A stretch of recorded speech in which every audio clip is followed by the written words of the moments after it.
This video, I'm going to be walking through exactly how we structure our high ticket fulfillment events for 7 and 8 figure businesses. But before I jump into any of that, I just want to define what a fulfillment event is to make sure that we're all on the same page. And honestly, a fulfillment event is most easily defined through an example. So let's just say, for example, you run your own high ticket coaching program. It's $25,000 and you teach people how to start a real estate flipping business. So like the most classic cliche coaching program you could ever start. But when somebody buys access to, when someone joins this $25,000 coaching program on starting a real estate flipping business, they get access to 3 in-person events per year. And at these events, you are purely just delivering a ton of value to them. You're helping them implement stuff from the program. You're actually working on their business with them in real time. You're solving their problems in real time.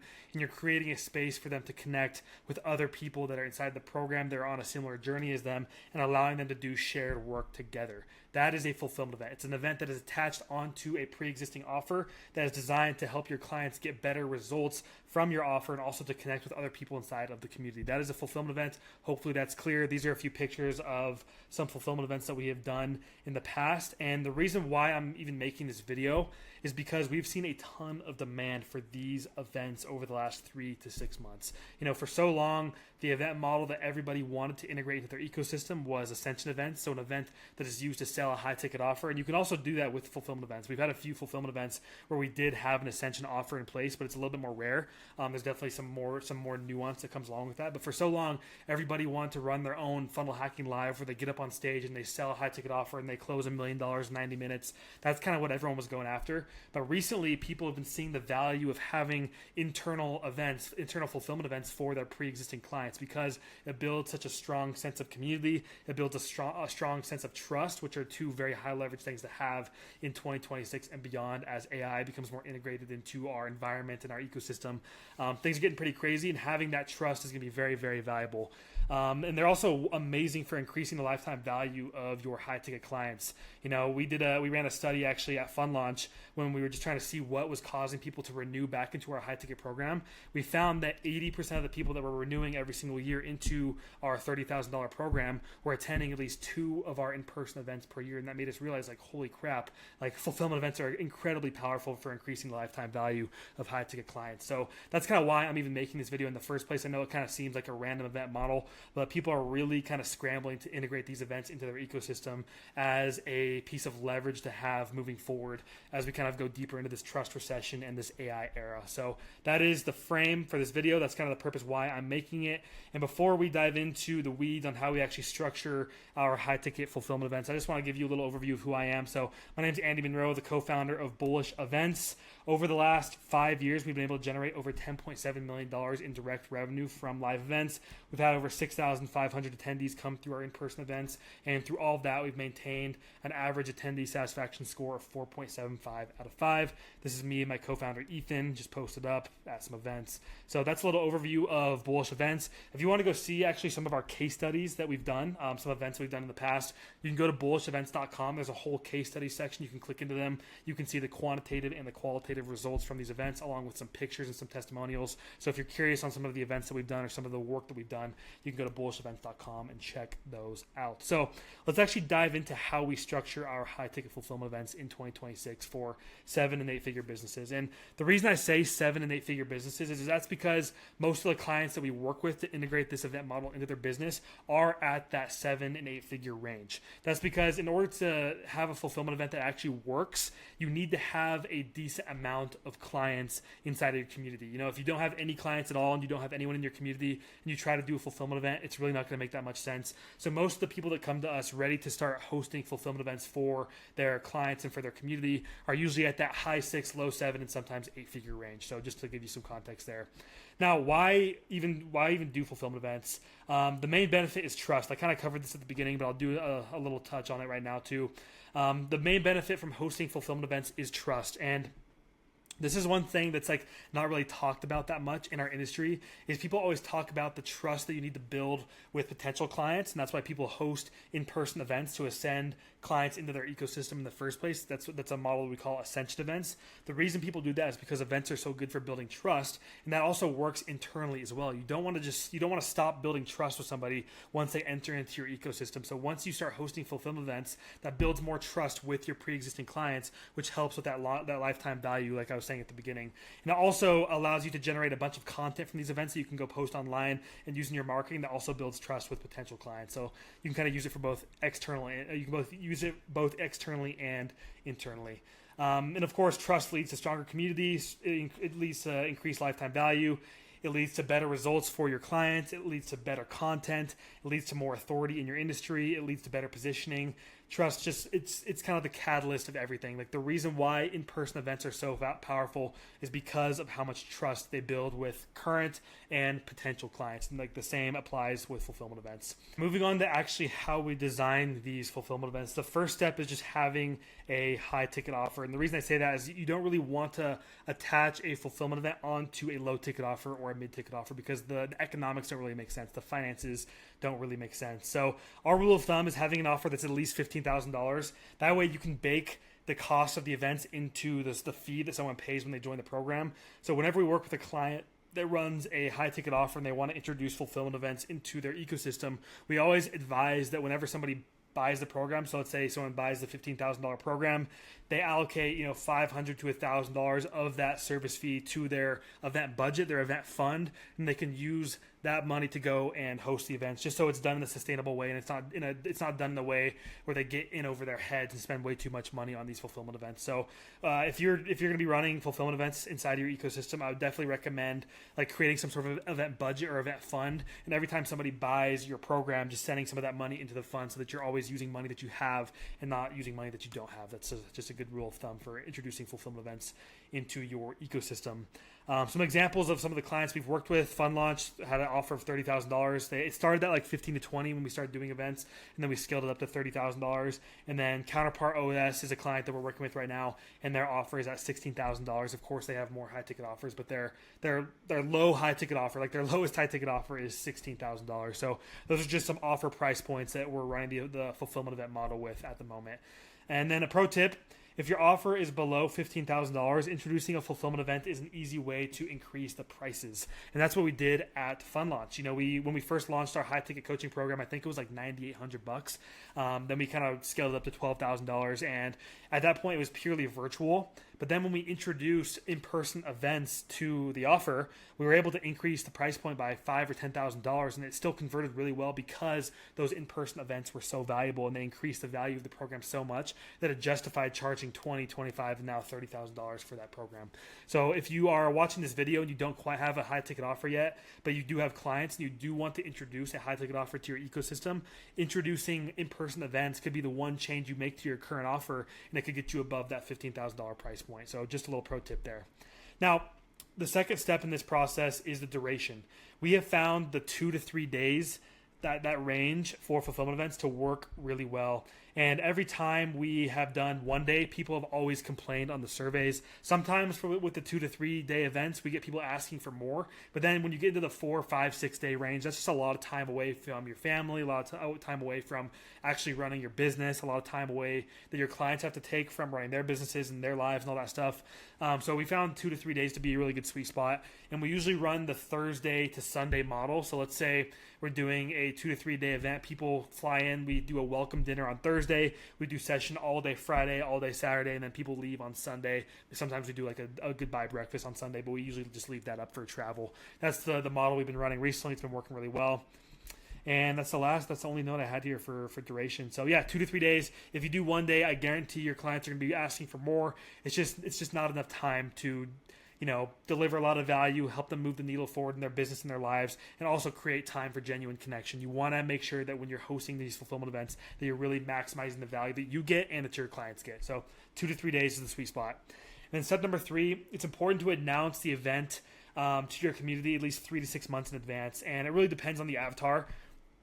If your avatar is entrepreneurial and they have more control over their schedules and they're, able to buy a flight 1 month out, 2 months out, or sometimes even a couple weeks out, You'd be surprised at the last minute flights and travel plans we've seen with some of our clients. Like at Fund Launch, Fund Launch teaches people how to launch investment funds. So everybody is an entrepreneur. They're all fund managers. We've had people come to our events where they, booked the flight like the day before, and we're going to Hawaii, and it's like a $3,000 flight. And they're just like, yeah, I just didn't really want to do it until now. So some people are crazy, but then we have some clients, we just did an event actually where it was a community of project managers. So everybody was looking to advance in their career as a project manager, and they're all employees. They all work for somebody else. So they need to be able to put in time for PTO to get that time off to go attend the event. So it's important to understand your avatar and to be aware of how much time you need to give them to make travel plans and accommodations. So yeah, but just give people plenty of time to travel, and you still need to market these events and sell your community on why they should attend. And that's another reason why it's good to have that 3 to 6 month window. If you announce your event and it's like next week, and you're like, hey guys, we're doing this fulfillment event next week, come and attend, people are probably gonna start asking questions like, oh, is it worth going? Why should I go? That's kind of last minute. It's not gonna give you enough time to sell the event. But if you have a 3 to 6 month window, let's call it 4 months just for simplicity's sake, that gives you a lot of time to sell the event to your clients. Because the hard truth that everyone needs to face is that events are pretty inconvenient. When somebody goes to attend an in-person event, they have to take time away from their business. They have to take time off work. They have to take time away from their family, their hobbies. They have to go buy plane tickets. They have to buy they have to buy a hotel room.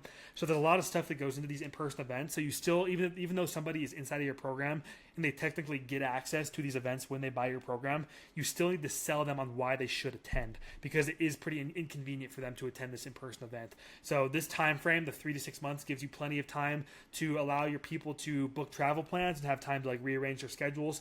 And it also gives you plenty of time to market your event. So that's step number 3. Moving on to step number 4. Usually no additional cost to attend these events. That's how we run this model. That's just because when somebody invests into your high ticket coaching program, then you ask them to buy like a $500 ticket to an event. The whole nickel and diming somebody doesn't really go over well in the high ticket space.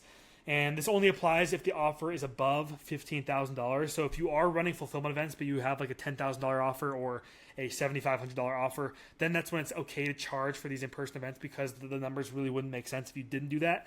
But if your offer is above $15,000, ideally you don't charge for these events, because if somebody, like I just said, if someone spends $15,000 with you for your program, then you're like, hey, come buy this ticket to an event, it's $500 for $1,000.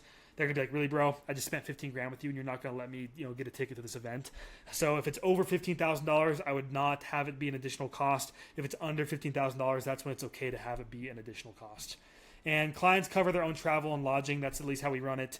There's very few times where we have covered travel and lodging for clients.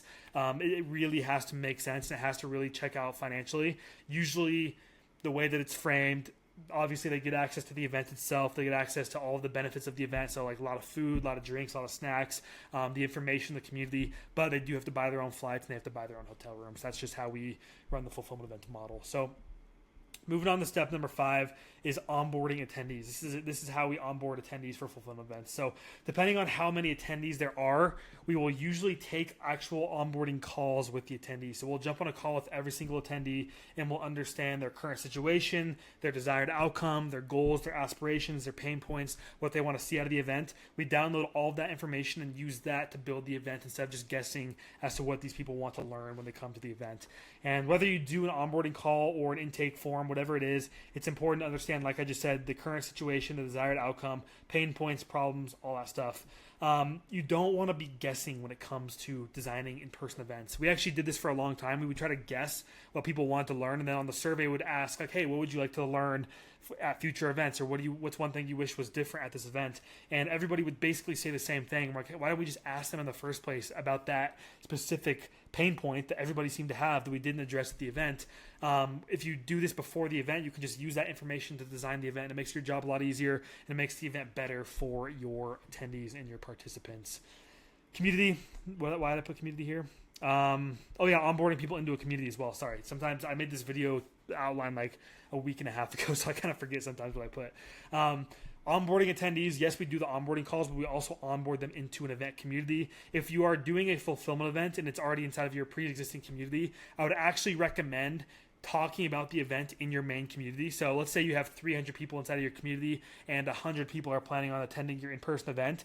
It's highly advantageous for you to talk about the event and to make all of the event announcements and post pictures of the event and post event updates in that main community chat, because it creates a sense of FOMO for everybody else that's in the community. It's going to increase the odds that those people attend events in the future, because you want people to have that FOMO if they don't go to your events.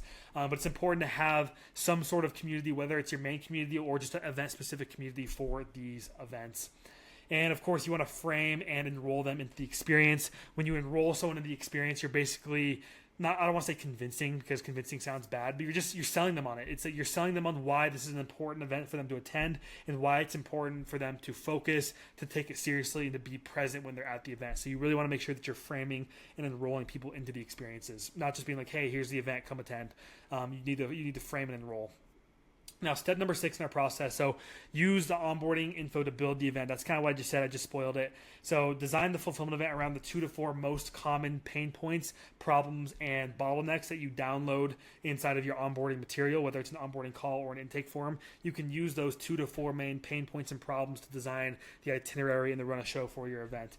And of course, it's okay to sprinkle in your own stuff, but just remember, the event is not for you. The event is for your attendees. It's for your participants. So just keep the focus on them and what they want to get out of the event. Now, moving on to step number 7, focus on implementation and facilitated connection. Again, this is just the stuff that we do. This is how we structure our fulfillment events. This is what works really well for us. And we focus a lot of our fulfillment events, pretty much all of them, on implementation and facilitated connection. Those are like the 2 pillars that we tackle for each event, or for our fulfillment events. At fulfillment events, we don't just teach. We want attendees usually actually making progress and moving the needle forward. We also spend lots of time facilitating connection. And a good example of this is an event that we just ran with our client Tom, or our partner Tom. This is a fulfillment event for his community. It's called Counterparts OS. And at this event, Tom did so much fulfillment that it was actually the most fulfillment heavy event that I've ever been to in my entire life, and that we helped design. It was actually a lot of fun just to see how much progress these people were making in their businesses and on their deals and their partnerships in real time. What Tom does is he teaches these people how to find rev share partnerships and how to build partnerships with distribution partners. Very partnership heavy community and offer that he's running. And at this event, they spent time building out their LinkedIn ads. They spent time auditing their LinkedIn profiles. They spent time actually workshopping each other's potential deals. We got people up in front of the room, and the entire room would workshop on that person's deal or opportunity that they have on the table. Tom even went as far as to writing copy for every single attendee that they could go and run LinkedIn ads with. Like, he actually downloaded all their information from their websites, from their LinkedIn profiles, matched it to their voice, and wrote copy for them so that they could actually launch their LinkedIn ad campaigns at this event. That's how fulfillment heavy this event was. So this is the event style, the event model that we're running right now, because it's a fulfillment event. These people spent a lot of money to be in this room, and we want to make sure that they're getting a lot of good results. So step number 7, focus on implementation and facilitated connection. Now, moving on to step number 8 is the optional upsell. So I kind of hinted at this at the beginning, but ascension offers at fulfillment events are optional. They're not mandatory. They're not forbidden. There's a lot of nuance that goes along with it. So we've done fulfillment events with upsells, and we've done fulfillment events without upsells. Obviously, they both work. When selling, we remember to be very strategic about how we sell at fulfillment events. It's important to over-deliver on value so that an ask is appropriate. Again, if somebody buys your $15,000, $20,000, $25,000 coaching program, they go and attend your event, and all you do is just sell them on another offer, that's not going to go over very well. So you want to make sure that it's very strategic. It's more of an invitation. I'll give you 2 good examples. So at this event right here, this one with Tom, we did have an offer in place. And this offer, the people that were in the room with this event, they paid around $16,000 to $20,000 for their place in this room. There was a fulfillment event attached onto those offers, and in order to upsell his next offer, he had a very high ticket offer. I believe it was $80,000 a year.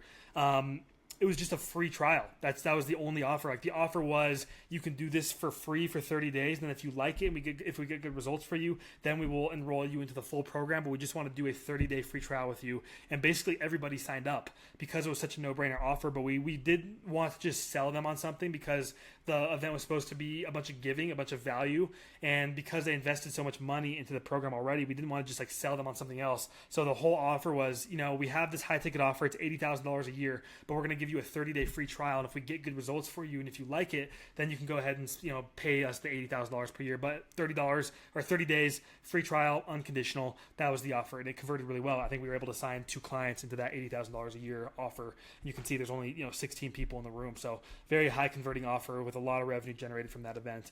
And then another example is at Fund Launch. We had the Black Card program, which was our $30,000 high ticket offer, and then we had the Whale Group Mastermind, which was our $75,000 high ticket mastermind, and everybody in the room of that mastermind had to be running a $10 million AUM fund.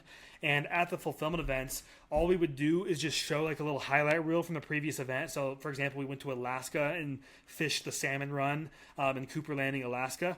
And at the next Black Card event, the $30,000 program, we're like, hey guys, by the way, we run this really cool mastermind. Here's what we did a few weeks ago. We went to Alaska and fished the salmon run in Cooper Landing. If you run a $10 million fund, we would love to have you be a part of this mastermind. Let my team know in the back of the room. We'll let you know we'll let you know more information about the mastermind. If not, no worries. That was the entire pitch. And the people that were interested would come back and talk to us, and we would get them enrolled into the mastermind. But it was never like a high pressure offer with like a whole offer stack and the price drop and like getting people to rush to the back of the room. It was like very, very casual, informal, and just an invitation if people wanted to and if they're interested. So that's like the level of care and like nuance that exists when it comes to selling with fulfillment events. So if you're going to sell at your fulfillment events, be very, very careful. You just have to be very strategic with it. That's all I'll say for now. Maybe I'll make a video later on about how to actually do that, because it's actually it's a pretty tricky thing. Step number 9. All right, here is our framework for actually structuring the sessions at fulfillment events. So the way we structure our sessions is we frame and we enroll. We teach. So let's just say you're running a session, going back to the real estate flipping coaching program. Let's say you're doing a fulfillment event and you're teaching somebody how to raise capital for the next flip. You would frame and enroll them in that session. You would teach the session. You would then give them time to do a personal reflection and do some personal work on the information they just received. And then you would allow them to go into small groups to do shared work together. And then they would go into a large group, so everyone would come back together and we'd do a share/workshop together. So you can see it's frame, teach, personal reflection, small group, large group. We have found this process of teaching and allowing people to reflect, allowing people to do shared work with a small group, and then allowing people to do shared work with a large group yields the best results for the participants. If you're just up there teaching the entire time and they're like writing down their notebooks and that's all they do, most of that information is going to go right over their heads. But if you, again, allow them to reflect and sit with that information, allow them to go into small groups and work with other people, then allow them to work together as a large group, that's really going to reinforce the information and move the needle forward in their business. So this is just how we have found this is the best formula that we have created to deliver information and to get results for our participants at our events. And finally, step number 10, collect survey data to improve future events. This is arguably the most important step in the process because events are iterative. You want to make sure you're downloading as much information as possible from these events so that you can use that to improve your future events. You never want your events to stay the same quality. You should always be striving to make better events in the future. Like I said right here, events are iterative. So make sure that you have a survey implemented in your event. And if I were to give you a pro tip on surveys, this is at least what we do. Make sure that you fill the survey out during the event. Like make it an actual part of the event. Don't just send it out after the event in an email or in a text or a Slack message, because people are never going to do that. But if you're at the event and you're getting towards the end of your sessions and you're like, hey, we have really appreciated you guys being here, present with us. We want to make these events better for you in the future. And we also want to give you an added chance to just reflect on the experience. We're going to take 5 minutes to fill out the survey. That's all you have to do. You have to do a dedicated time with those people to fill out the survey, and then you'll get a 90 to 100% response rate on your surveys, which is pretty cool. Now, that's the whole process that we use to design our fulfillment events. The whole point of this video is I wanted to just give you our process so that if you wanted to go start integrating fulfillment events into your ecosystem, into your value ladder, you can do it. You can watch this video and you can go do it. That being said, if this all seems like a lot and you don't really want to worry about this, but you know that it's time for you to start hosting fulfillment events, and you know that your community needs it, you're getting the demand, you know that AI is completely disrupting our industry, and you want to double down on your community and double down on building trust with potential and current clients, and you just know that it's time for fulfillment events, you can go ahead and click the link down below in the description. It'll take you to an application that you can fill out. If everything looks good on our end, we'll reach out to you and get a call scheduled. If not, no worries at all. Thanks for watching, and I'll see you in the next video.